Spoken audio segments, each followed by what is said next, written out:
Bienvenidos a un nuevo episodio de Detrás del Vestuario. Me estuvieron comentando mucho de que hay veces que no se entiende cuando hablo de personaje en el podcast, en los contenidos de las redes, y me pareció una buena idea traerlo a un episodio por una cuestión de que es más sencillo de lo que parece y para mí es como una manera fácil de verlo más allá de que me contrate una persona. Entonces, ¿qué es una persona? Básicamente soy yo, sos vos, tu vecino, tu mamá, tu hermano, cualquier persona que conozcas, que es una persona real, que vive en un mundo real, claramente, que tiene características físicas, una personalidad, un estado de ánimo, tiene un trabajo, y lo más importante es que tiene una historia propia, personal, individual, que decide contarla o no, dependiendo de con quién sienta confianza, a quién y cómo. Básicamente, cualquier ser humano que habita en este mundo. Por el contrario, un personaje es lo que le da vida y sentido al relato, a un cuento, a cualquier historia que queramos contar, que pueden ser personas, pero al mismo tiempo pueden ser animales, objetos animados o criaturas fantásticas. No necesariamente son personas, sino que el quién se abre de muchas formas y personificaciones. Que a diferencia de la persona, que como dije antes, nosotros decidimos cómo contar nuestra historia y a quién, este personaje va a estar anclado a una historia que la vamos a contar nosotros como queramos. No va a ser una persona física real. O sea, el personaje en sí no va a existir a menos que no esté en este contexto que vamos a contar. Es quien le da propósito a este cuento y que nosotros como personas físicas vamos a decidir cómo lo contamos. Lo más importante es que este personaje va a transmitir emociones y pensamientos que van a ayudar a que el espectador se pueda identificar y conectar emocionalmente con lo que le pasa. Entonces, una persona es alguien físico que tiene una historia y que esa persona física y real va a decidir cómo cuenta su historia. Y por el contrario, el personaje puede ser cualquier persona, objeto, criatura o animal que no va a ser real, va a ser ficticio y va a estar anclado a un contexto en un relato particular. Y este relato particular va a ser contado por personas reales. ¿Y por qué yo hago esta distinción?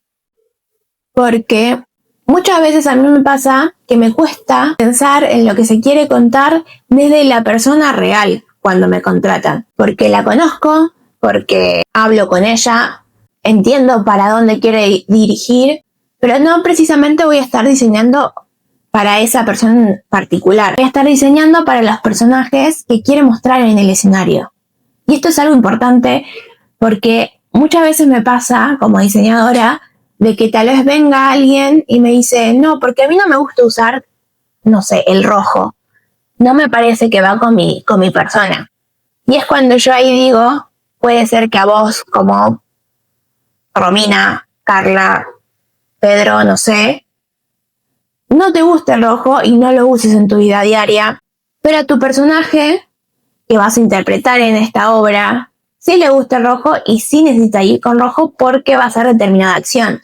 Necesito marcar esa diferencia con otros personajes. Lo que suele pasar que hay gente que lo entiende, hay gente que no. Y lamentablemente la persona en estos casos no tiene voz y voto por una cuestión de que se busca que la puesta en escena tenga sentido, el total de la obra tenga sentido y que el espectáculo pueda tener cierta credibilidad visual sobre la persona. Es pensar en el conjunto y no tanto en la persona particular. Y no diseñar para esta persona particular a menos que te contraten para eso. Pero si te contratan para una obra, tenés que pensar sí o sí en el total, porque a fin de cuentas está bien que a las personas lo vayan a ver sus familiares, sus conocidos, gente que lo sigan, pero no pasa tanto por la persona en sí, a menos que sea muy famosa y muy reconocida. Pasa más por lo que se quiera contar en el escenario.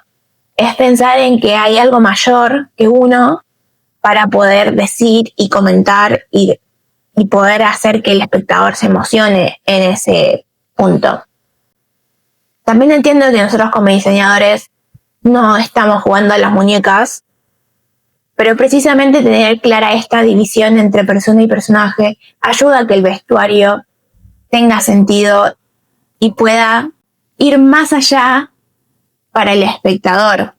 Particularmente yo como diseñadora busco eso, que los proyectos que me llegan tengan un sentido, una historia detrás. Por más que hay veces que sea medio confusa y no sepan bien qué contar, pero ya desde la manera de que una persona elige una canción, elige un texto y quiere llevarlo a cosas, ya te está diciendo algo. Después, a lo largo de las entrevistas que vas conociendo a esa persona y vas pudiendo tomar como decisiones más acertadas de acuerdo a lo que busca, te da como el pie como para entender esa visión que quieres llevar al escenario. Pero aún así, vuelvo a lo mismo, no estás diseñando para esa persona, estás diseñando para el proyecto. Es importante entender eso para que el proyecto se pueda como independizar de la persona y pueda funcionar. Porque al día de mañana, si vos cambias a alguien en tu coreografía, en tu elenco, para tu obra o lo que sea, ese mundo tiene que seguir existiendo por más que esa persona que encarnó un personaje anterior ya no esté. Porque si como diseñadores hacemos bien el trabajo de pensar en el personaje para el escenario, está casi el 70% resuelto. No sé si 70, un 50% resuelto, porque el otro 50% va a depender de la actuación, performance, como quieran decirle, de la otra persona, ¿no? Es entender que también es como un trabajo en equipo. Nosotros no estamos diseñando para muñecos, sino para personajes que se van a interpretar en el escenario o en la pantalla. Vuelvo a lo mismo. Se busca que esa puesta en escena se vea creíble, se vea real. Es cierto que se toman ciertas licencias de acuerdo a la persona, pero vuelvo a lo mismo. Esa persona tiene que ser muy reconocida por el público para que de cierta manera tenga como un poco de voz a la hora de intervenir en el vestuario. Pero por lo general no se toma en cuenta, no se toma en cuenta en cuanto a forma, pero sí se toma en cuenta en el sentido de que tal vez le queda chico, no se puede mover, le incomodan ciertas cosas, pero ya ahí son cuestiones más funcionales y no tanto de diseño y estética. Entonces, para crear estos personajes, también se basan en ciertas características que pueden venir de la persona, pero hay veces que no son como definitorias. Cuando nos llega un proyecto como diseñadores, hay ciertas características que resaltan y que podemos tomar en cuenta en el vestuario para crear este personaje y que vaya contando lo que va pasando a lo largo de todo el relato y toda la historia. La primera característica a tener en cuenta son las características físicas, como puede ser el color de pelo, los ojos, si es alto, bajo, no sé, que tenga una cicatriz o cosas así. Pero también tener en cuenta que estas cosas se pueden fingir. El pelo se puede teñir, se puede buscar una peluca. Si tiene una cicatriz, se puede hacer el efecto de una cicatriz con efectos. Como que las características físicas como que se pueden mentir de cierta manera un poco más que cualquier otras cosas. Después están las características psicológicas, que ahí sí es enteramente del personaje y no tanto de la persona como en el punto anterior. Porque las características psicológicas también van a venir de la historia previa de ese personaje. Obviamente si tenemos una historia larga, como puede ser una obra o un ballet, o varias coreografías que se conectan, pero que esta historia previa tal vez marquen las características psicológicas si se tienen en cuenta. Puede ser porque tenga un pasado feliz, un pasado triste, un trauma que lo lleve a la realidad. Depende de la historia con la que trabajemos, esas cosas se van a intensificar más o menos. ¿Y cómo la trasladamos al vestuario? Básicamente lo podemos hacer a través de texturas, de colores, de prendas. Tal vez si le pasó algo en su pasado que sea muy perturbador, elija, esto no es ciencia cierta, ¿no?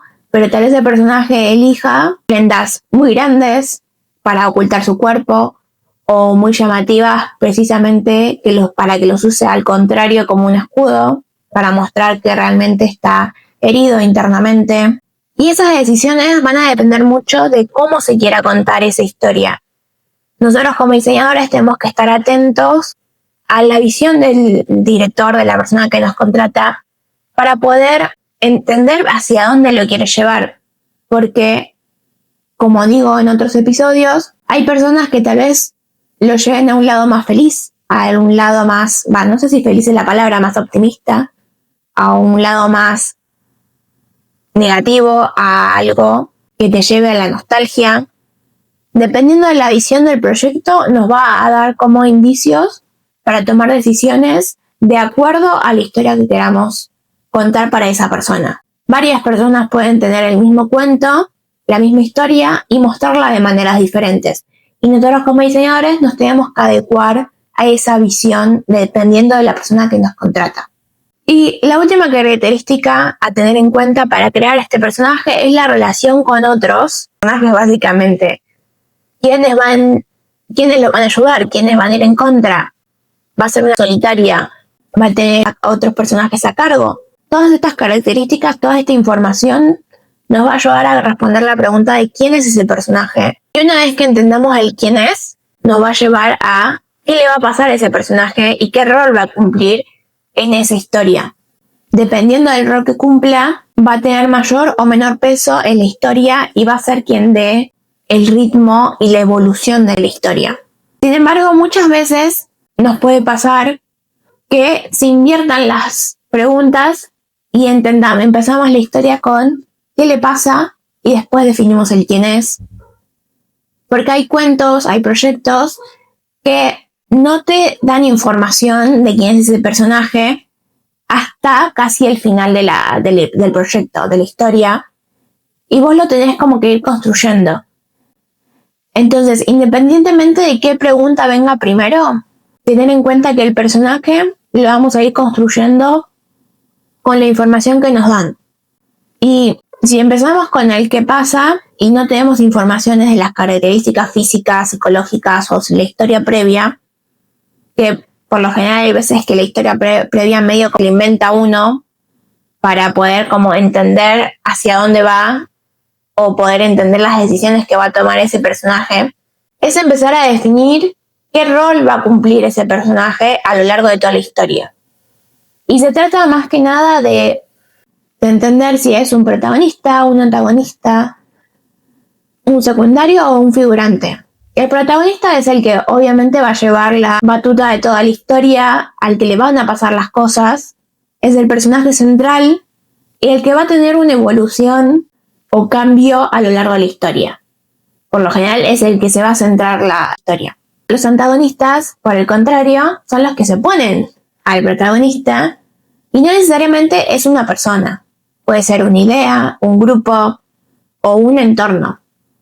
Piensan que si lo llevamos al vestuario, las personas o los grupos es fácil identificarlos en oposición al protagonista. Pero si ya se trata de una idea o un entorno, ya nosotros como vestuario tenemos que encontrar simbologías que ayuden a entenderle al espectador por qué el protagonista se opone a ese antagonista o el antagonista se opone a ese protagonista. Lo podemos llevar desde un entorno hostil, generar en el vestuario del protagonista cosas que lo ayuden a protegerse de ese entorno.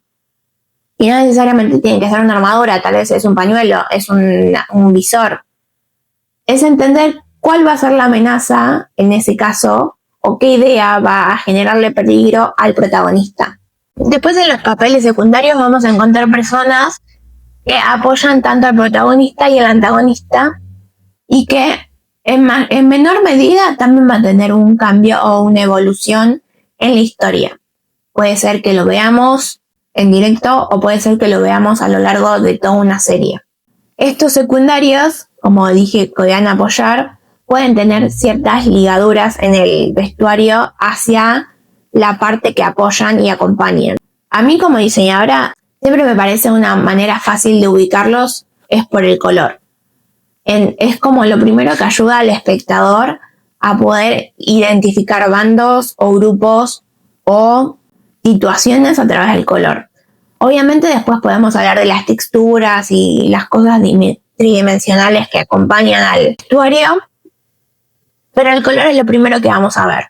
Entonces, tal vez definir una paleta de color para ambos casos, tanto para el protagonista como el antagonista, puede ayudar y darle un extra al espectador para terminar de entender de una manera rápida quién es quién. Y obviamente después está el caso de los figurantes o los extras, dependiendo de tu país, que son importantes porque son los que dan el contexto de ese entorno, de ese lugar o ese mundo. Y si bien no son relevantes para la historia, sí ayudan a que el espectador pueda terminar de entender en dónde está ubicado ese mundo y pueda acompañar a la historia del protagonista. Y ahí, después de que ya entendimos quién es el protagonista, qué le va a pasar, es simplemente empezar a tomar decisiones y ordenar nuestras ideas para que ese relato tenga sentido y se pueda volver una realidad. Volvemos a lo mismo. Las personas son personas reales y los personajes son personas ficticios. No son reales, pero que pueden tener características de las personas del mundo real. Y esas características del mundo real, trasladadas al personaje, son lo que van a ayudar a que nosotros como espectadores podamos entender las motivaciones y las decisiones del personaje en su mundo y también identificarnos con ellos. Es lo que va a ayudar a que el espectador pueda sentir algo al ver qué es lo que está pasando en escena o en la pantalla. Y eso también se va a lograr gracias a las decisiones de diseño que tomemos a lo largo de toda la historia. Puede ser que yo hable de historias largas y piensen en obras así complejas y largas, pero en una coreografía también pasa que se tienen que tomar decisiones para que el espectador precisamente pueda sentir y emocionarse con lo que está viendo. Y no se trata de algo tan complejo. Por ejemplo, si quieren hacer un tributo a Taylor Swift, a Stray Kids o a quien sea, y deciden usar alguno de sus vestuarios, tal vez el espectador no sepa quién es cada persona, en el caso de ponerle Stray Kids, que son varios miembros, pero sí va a poder identificar su estética gracias a que se tomó la decisión de que se mantuviera un vestuario de este grupo. Y la elección de prendas ayuda mucho a que esta estética se mantenga. Y para eso tenemos que investigar y entender quién es el grupo y qué es lo que suelen usar entre ellos. Tal vez no los van a identificar a este es Félix, a este es Nino, sino que lo van a poder identificar como grupo y van a poder entender de qué están hablando. Para cerrar, espero que te haya gustado el episodio de hoy. Gracias por escuchar y nos vemos la próxima.